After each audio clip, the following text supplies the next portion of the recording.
Folk Entertainment back again. We're looking at season 3.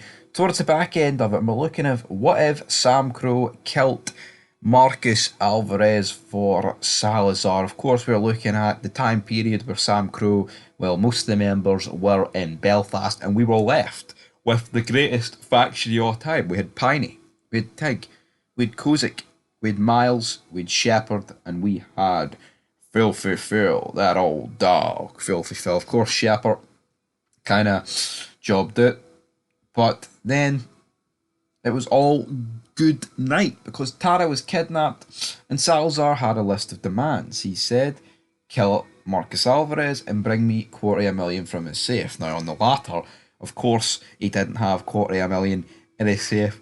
That's what I kind of find funny. Like, why would Salazar think that Marcus Alvarez would have $250,000 in his, $250,000? All I got in my safe, Capron, is my baby's teeth and a few wedding certificates. My kids' birth certificates, man. Something along those lines. That's what Marcus Alvarez said.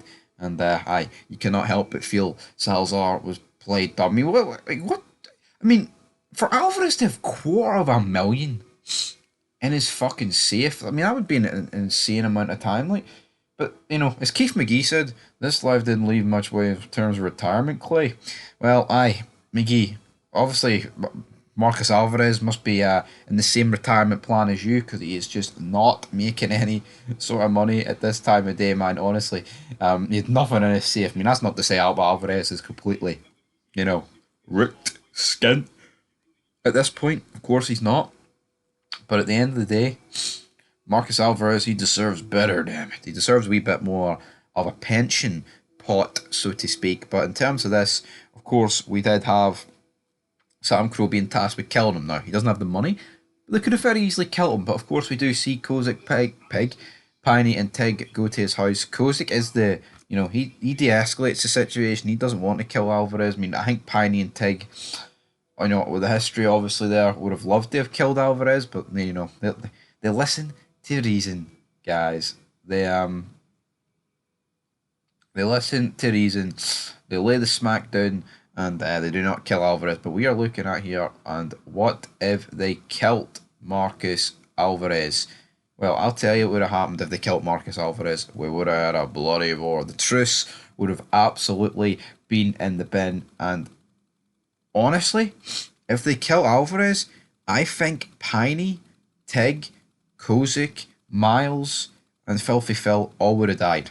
They would have been completely outnumbered. Now, yes, I guess you could argue, right, they could call in other charters, but what you've got to bear in mind is Samcro are in Belfast. The majority of the members, they are down quite a lot of members. There's no way they could go toe to toe with Oakland. If Oakland calls in other charters as well, it could be absolutely a good night. But what I will say is, Stockton ain't set up. Santa Padre ain't set up at this point. I don't believe it is, at least. A lot of these charters are not set up. Like, in the Mayans, like, there's a lot of charters, but they're still outnumbered by the Suns. But what I will say is, the Mayans at this point, I mean, I wouldn't say they've got many charters, to be honest. I would actually have liked to have known what was the list of Mayan charters back in Suns, but I guess we'll never really find out that statistic. Unless you had like a Wikipedia page for the Mayans back in like season 3 or something. Now you'll never be able to find out how many charters they did have. But I mean, I would have guessed a couple. I mean, maybe Yuma still existed back then at the end of the day. But at the end of the day, guys, that's exactly what would have happened. I think Samcro, the remaining members, would have all got wiped out. Tig, Piney, Kozik, and then Samcro would be coming back for Belfast with all that going down. And fucking hell, man, it would have made for an even bloodier end to season 3. And you know what? You could have argued it would have made it even that wee bit better. But do we really want the death of Tig, but Piney, Kozik, Miles, and Filthy Phil all happening that close to each other? We definitely do not want that, guys. But anyway, that is it for Fog Entertainment. That is what if Samcro killed Alvarez for Salazar. It would have been a way more bloody of an end for the 5 amigos that were left. Shepard definitely made the right choice, giving up his patch and going home. If this would have happened, it would have been absolutely insane. But anyway, guys, leave your thoughts down below. That is it here on Fog Entertainment. Like, comment, subscribe. We'll be back very soon with more epic content. But until then, peace.